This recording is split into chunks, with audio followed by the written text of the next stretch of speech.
Irmãos, nós temos falado aqui na igreja sobre fé. Amém, gente? Inclusive eu mandei essa semana para toda a igreja um pedacinho de uma ministração que eu ministrei aqui sobre o poder que a palavra tem para criar. Palavras criam realidades. Não sei quem recebeu, né? Não sei se você leu. Tem gente que recebe também e não lê.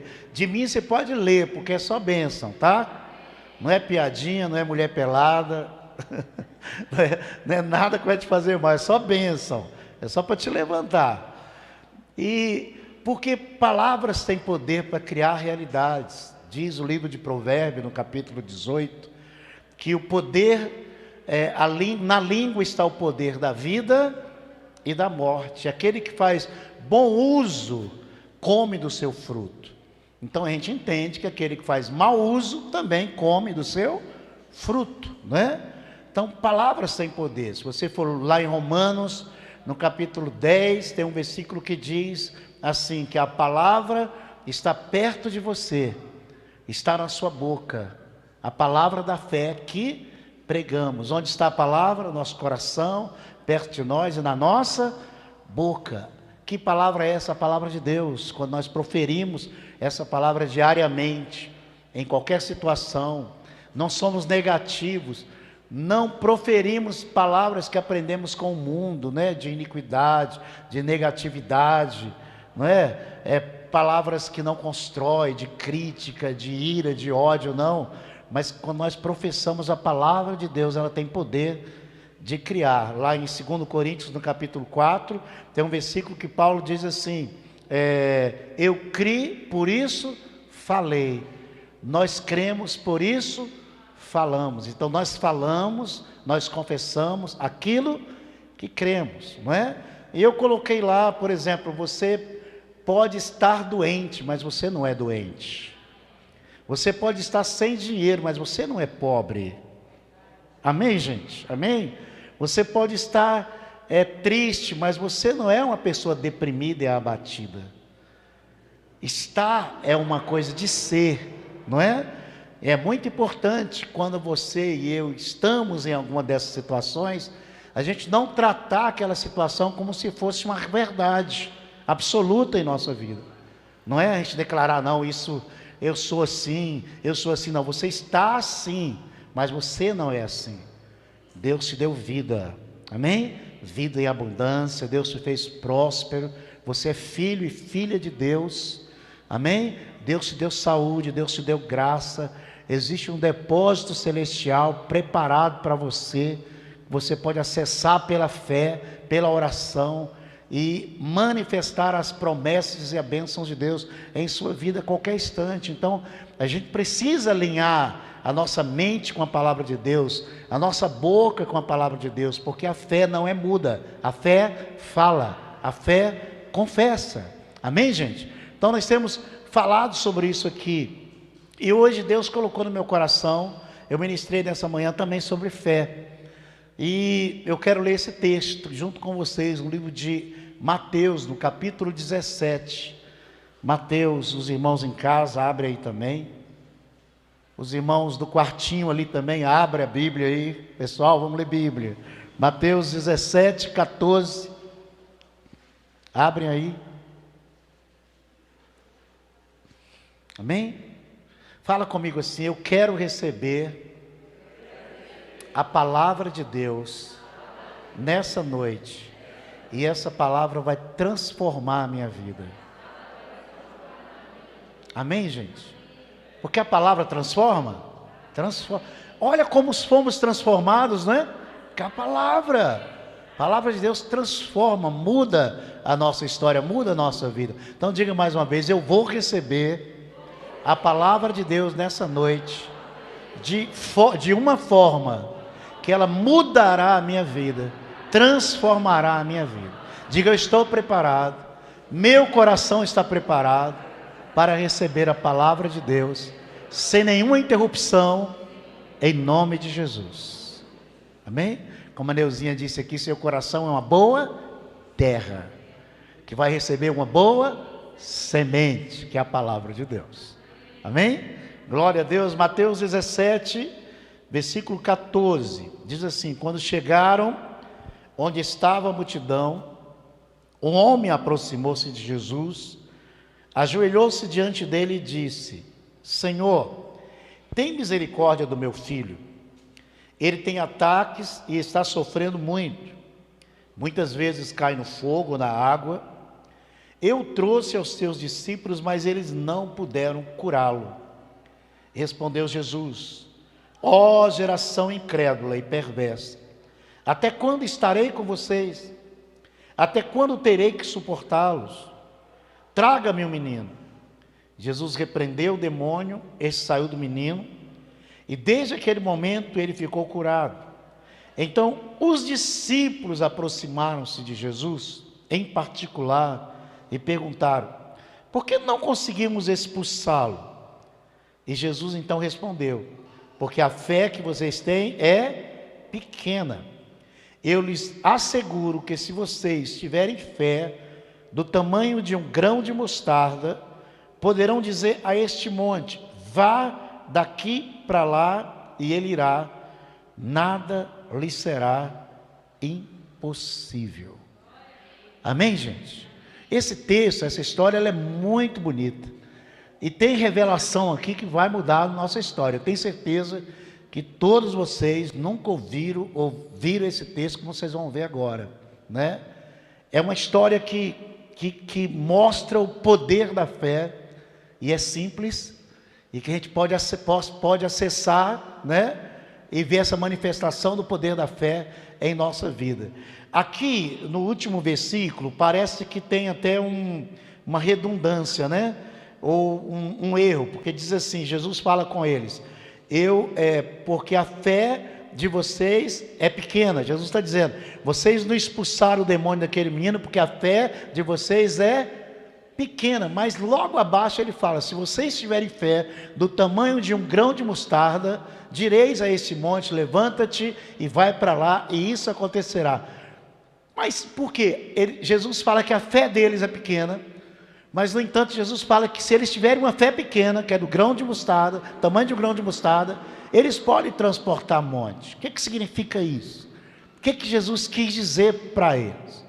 Então eu vou fazer mais 3 perguntas aqui importantes. Primeira pergunta: em toda a sua vida cristã, você já viu pessoalmente, ou já ouviu em algum vídeo, alguém com uma fé tão grande, que parou diante de um monte e falou: monte, levanta e lança-te, sai do meu caminho, vai para outro lugar, e esse monte saiu? Quem já viu? Eu também não. Eu nunca vi ninguém transportar monte. Eu nunca vi ninguém falar assim: monte, você está me atrapalhando a minha visão aqui da praia, sai, está me atrapalhando a minha visão aqui do vale, sai. Eu nunca vi isso acontecer, e eu creio que nenhum de vocês também, não somente aqui, mas também em casa, nunca viram acontecer. Então a pergunta é: por que Jesus fala que a fé transporta monte? Essa é uma boa pergunta. A outra pergunta é: que monte é esse que Jesus está falando? Que monte é? E a outra e última pergunta é: o que significa esse grão de mostarda? Qual o DNA, qual a vida que esse grão de mostarda tem? Irmãos, é muito importante a gente entender uma coisa: a diferença de Israel, porque Jesus era judeu, amém, gente? Os seus discípulos eram judeus, e eles nasceram em Israel, cresceram ali, desenvolveram o ministério ali e morreram. Muitos deles morreram ali, como Jesus morreu ali. Então é importante a gente entender o tamanho de Israel, a dimensão de Israel com outras nações. Israel é um país pequenininho, bem pequenininho. Mas por ser pequenininho, as coisas pequenas eles chamam de grandes. Por exemplo, Rio Jordão. Eles falam o Rio Jordão. Se você for lá, você vai perceber que o Rio Jordão é um córrego. Se for comparar o Rio Jordão com os rios que nós temos aqui no Brasil, você vai falar: isso não é um rio, é um córrego. Mas para eles é o quê? O Rio Jordão, porque o país é pequeno e tudo é grande para eles ali, da importância que tem aquele rio, né, da água daquele rio, porque é o único rio que tem naquela região, né, de deserto. Outra coisa, por exemplo, eles falam assim, o mar da Galileia, né, já leu isso, né? O mar da Galileia. Jesus estava pregando ao lado do mar da Galileia, e Pedro e os outros discípulos estavam ali. Jesus manda eles entrarem no barco e ir para o meio do mar e pescar. Aí você pensa assim, mar da Galileia deve ser um mar. Não, irmãos, é uma lagoa. Você for lá, você vai ver que é uma lagoa grande, tem ondas, tem tempestade, como vocês já viram quando Jesus, né, acalma a tempestade ali, foi o que nós cantamos aqui hoje. Mas é uma lagoa, não é um mar. A água não é salgada, é água doce que desce do Monte Hermon, né? Que o Monte Hermon é bem alto e lá neva e forma-se várias fontes e vários riachozinhos e entra e forma o Mar da Galileia, e o Mar da Galileia sai em outra parte, formando o Rio Jordão. Então não é um mar. Ou outra coisa, por exemplo, eles chamam o Mar Morto de Mar Morto. O Mar Morto não é um mar, também é uma lagoa. É aonde a água que sai do Mar da Galileia, desce pelo Rio Jordão, chega lá e não tem saída. É o lugar mais baixo da terra. Por isso que a densidade de sal é grande. Ninguém consegue mergulhar. Você vai mergulhar, você vai boiar, porque não consegue mergulhar de tanto sal. E é morto, tão morto que não tem peixe, não tem vida, não tem nada. Não tem pássaro voando.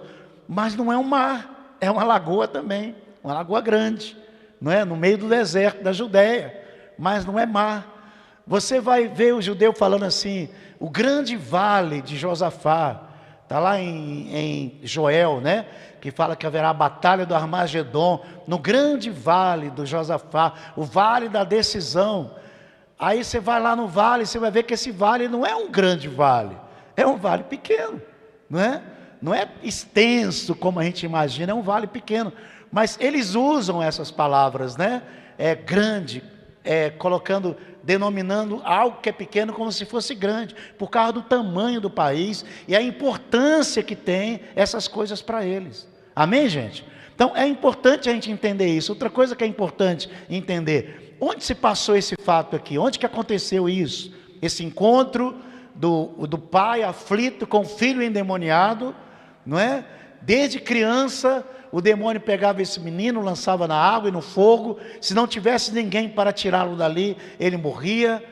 E ele tentou de tudo, inclusive os discípulos que não conseguiram curá-lo.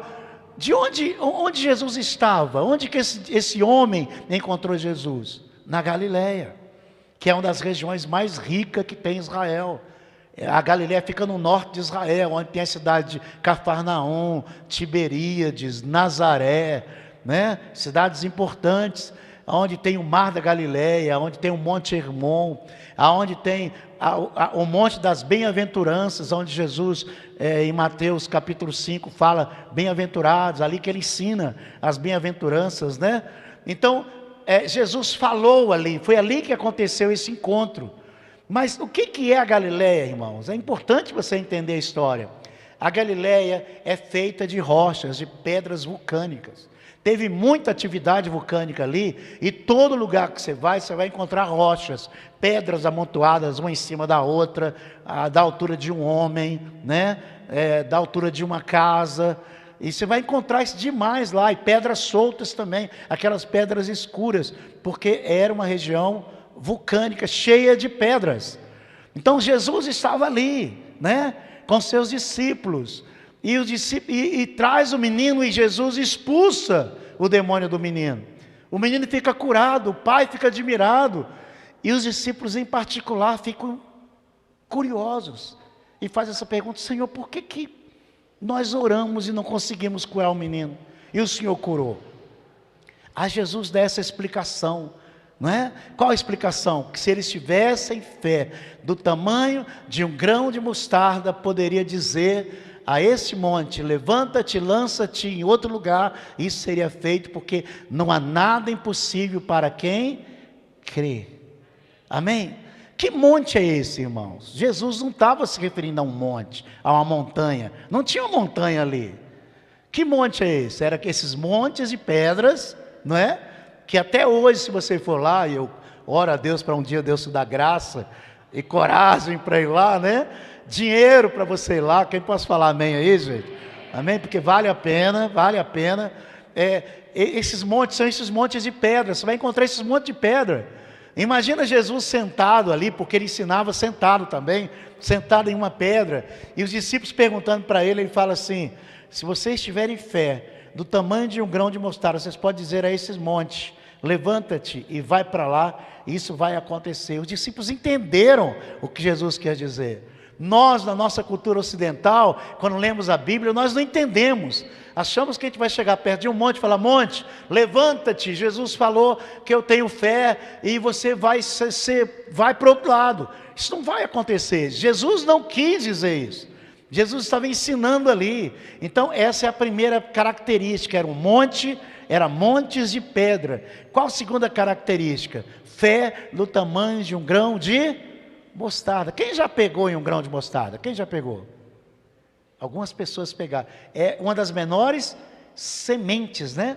Ela é escura, né? Pequenininha, e é uma das menores sementes. Jesus fala: se você tiver fé do tamanho de um grão de mostarda, você pode mudar um monte. O que significa isso, irmão? Qual é o DNA que tem a mostarda? Se você for estudar sobre a mostarda, você vai ver que a região da Galileia, pés de mostardas é como ervas daninhas. Há mais de 2000 anos, naquela região, é cheia de mostarda. Como Israel é cheia também de oliveiras, né? Que dá azeitonas. É cheia de mostarda. Então Jesus estava numa região em que os discípulos sabiam, conheciam, moravam ali, nasceram ali. Jesus também nasceu ali, naquela região, viveu naquela região, morou naquela região, e eles conheciam o ambiente do dia a dia, e as coisas que estavam ali. Jesus usou isso. O que é uma mostarda, o grão de mostarda, irmão? Escuta só, o grão de mostarda é um dos grãos mais indestrutíveis que existe. O grão de mostarda é um dos grãos mais persistentes que tem. O grão de mostarda, dentro do DNA dele, tem uma característica de sempre buscar a luz, sempre crescer, sempre procurar uma rota para desviar dos obstáculos e crescer, e chegar no alto. Ela cresce, o grão de mostarda, quando se torna uma árvore, chega a 3 metros. Vai no Google depois e coloca pé de mostarda, você vai ver, enorme, né? É enorme. E esse grão, ele tem a característica de ser persistente, robusto, de não desistir. Quando esses grãos caem debaixo das rochas, debaixo desses montinhos de rocha, seja do tamanho nosso, do tamanho de uma casa, né, cheio de pedras, quando ele cai lá, ele não morre, mesmo não tendo água, porque é um deserto, mesmo não tendo luz, né, porque está debaixo de uma rocha, está na sombra, ele não morre, ele começa a crescer, ele começa a germinar. E na medida que ele vai germinando, ele vai criando raízes profundas lá embaixo, ficando sólido, né, se firmando, e ele vai rompendo nas frechas, nos buracos, nos lados, dentro da rocha ali. Ele vai procurando, e vai rompendo, procurando a luz lá em cima. A característica dele é essa. Ele vai procurando a luz, vai subindo, até quando rompe, ela já é uma árvore com o caule mais grosso. Aí o caule vai aumentando as raízes lá embaixo, e aí você, quando chegar lá, você vai ver pé de mostarda de 3 metros, enorme, bonito, com um monte de rocha do lado, porque ele empurra a rocha, ele tira a rocha do lado. Estão entendendo, gente? Ele não tem obstáculo para ele. Não, nada consegue vencer. É algo assim tremendo, é algo glorioso que Jesus está ensinando para eles e que agora a gente aprende. Amém, gente? É algo glorioso. O que Jesus está dizendo para os discípulos, que já sabiam o que significava isso? Porque eles cultivavam as coisas. Jesus estava dizendo assim: se a fé de vocês for persistente, igual uma sementinha de mostarda. Se a fé de vocês for robusta, igual a sementinha de mostarda. Se a fé de vocês não desistir mesmo debaixo de uma montanha de problema, mesmo debaixo de um monte que está tentando te destruir, mas se a fé de vocês for persistente e vocês continuarem, eu coloquei no DNA da fé de vocês a capacidade de procurar a luz. A fé de vocês não foi para ficar lá embaixo, é para subir, é procurar a luz. Tem o poder, meu poder está dentro da fé de vocês. E quando vocês não desistem, quando vocês continuam, os montes, as montanhas, as pedras vão saindo de lado, porque você vai crescer. E vai chegar um dia que você vai olhar para baixo e vai falar: era isso aqui que eu estava com medo? Era isso aqui que eu estava falando que era poderoso na minha vida? Era isso aqui que me trazia medo, que me trazia tristeza, que me desafiava? Por quê? Porque Jesus estava ensinando essa verdade, irmãos. Então o que Jesus estava dizendo para os discípulos: se vocês continuassem orando por esse menino, se vocês continuassem persistindo, expulsando o demônio deles, se vocês continuassem impondo as mãos sobre eles, com certeza esse menino seria curado. Amém, gente? É isso que Jesus está ensinando. No versículo, nós lemos até acho que o versículo 20, né? Até o versículo 20. No 21, o que está escrito no 21? Vamos lá, gente, o que está escrito aí? Essa casta de demônio só sai com jejum e oração. O que Jesus está dizendo? Todo problema que você tiver, que meus filhos tiverem, todo muro que se levantar contra os meus filhos, todo monte que se levantar, seja espiritual, o que for, em cima dos meus filhos, se eles persistirem, se eles não desistirem, se eles continuarem, eles vão vencer. Eles vão transportar esse monte para um outro lado, não é? E transporta, irmãos. Eu me emocionei domingo passado com a pastora Heloísa aqui, à noite. Quem estava aqui sabe disso. Eu me emocionei, eu chorei. Porque quem conhece a história dela, o câncer que ela enfrentou, não é? O quanto que ela sofreu. Ela sofreu, ela emagreceu, perdeu o cabelo, quimioterapia, radioterapia. O sofrimento foi tanto que o próprio marido, o Gilson, também começou a ter sintomas de doença, mas era pela pressão que estava. E ver ela aqui em pé, falando com convicção, com fé, ministrando revelação da palavra de Deus para o nosso coração. Irmãos, o que é isso se não for a fé do tamanho de mostarda? O que é isso se não for não desistir? Enquanto a vida, não desista. O DNA da fé que Deus te deu é procurar a luz. Ele vai procurar a luz sempre. Não desista, acredita, ora, persiste, jejue, né? Proclame a palavra de Deus, acredita, mesmo que as pessoas falem para você: não tem jeito, não tem mais jeito. Mesmo que o inimigo tenta colocar uma cúpula em cima da sua cabeça, dizendo: você não tem força para isso, irmãos. Satanás é um mentiroso, Jesus é verdadeiro, amém? Seja Deus verdadeiro e o homem, e o diabo também mentiroso, mas Jesus é verdadeiro, Ele te deu, Ele colocou, irmãos. Quando eu descobri isso, falei: meu Deus, que simplicidade, não tem nada místico aqui não, que simplicidade. A fé que Deus nos deu é tão robusta, tão poderosa, tão indestrutível, né? Tão gloriosa como uma dinamite. Ela é pequenininha, não parece nada, mas no DNA dela sempre está procurando a luz, sempre está crescendo, que não tem nada impossível para aquele que crê. Não tem nada impossível para aquele que crê.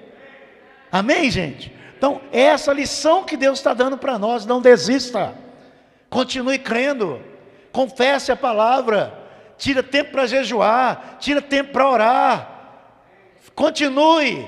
Se você está debaixo de alguma coisa, você está na sombra, mas o seu destino não é estar na sombra, é estar na luz, não é? Seu destino é procurar o sol da justiça, esse é o seu destino.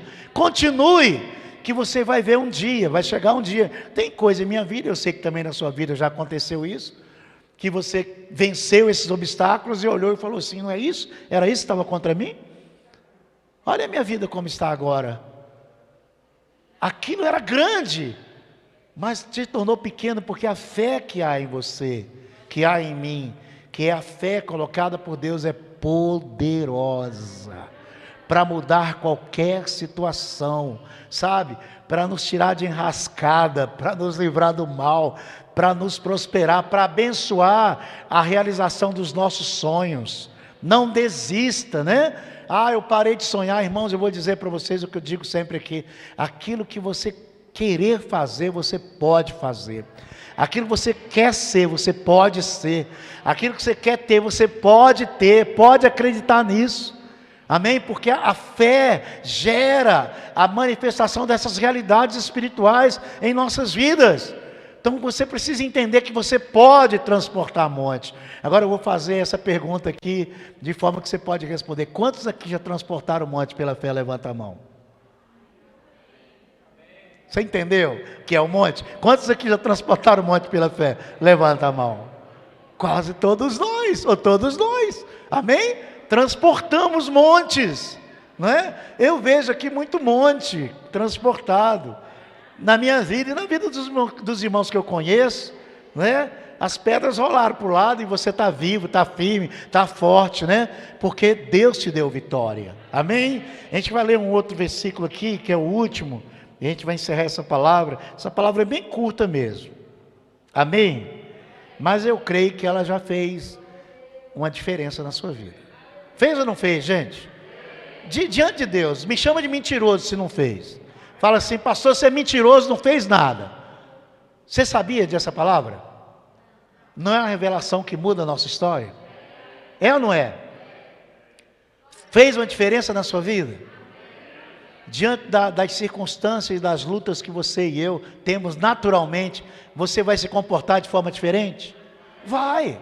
Que você sabe que você tem uma fé que Deus colocou à vida, não é? Que sempre procura a luz. Oh, aleluia, né? Sempre procura a luz. Tarefa de casa, chega em casa, pega o seu telefone, smartphone, coloca no Google e coloca assim: pé de mostarda, clica em imagem e vai ver. Observe várias imagens de pé de mostarda e observe aquelas que tem os montinhos do lado.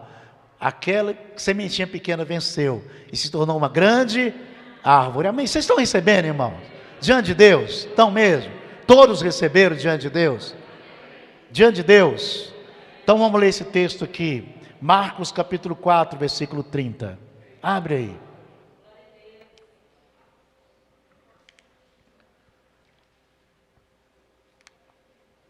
Vocês têm que, antes de ler, escuta só aqui. Eu vou dar uma chave para vocês. Deus deu uma chave, eu vou te dar outra chave. Toda vez que você for ler a Bíblia, a história de Jesus, dos profetas, ou acontecimentos, ou apóstolos, escuta, não leia agora não, que não vai fazer sentido. A gente vai ler junto. Toda vez que isso acontecer, você for ler, lê fazendo perguntas. Quais perguntas? Qual a história por trás dessa história?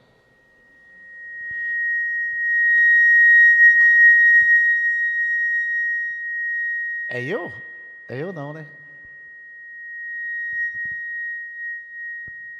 Qual a história disso? Qual a história por trás dessa história? Aonde esse profeta estava? Onde Jesus estava? Qual região? Como que era essa região? Porque todos eles usam coisas da terra. A geografia, né? Os acontecimentos ali. E nossa mente ocidental, que nunca viveu lá, que não conhece lá, jamais vai entender. A gente vai entender, por exemplo, como um monte. A gente vai entender um monte como se fosse uma montanha enorme, que a gente vai falar: levanta, mas ninguém nunca fez isso. Mas também ninguém questionou.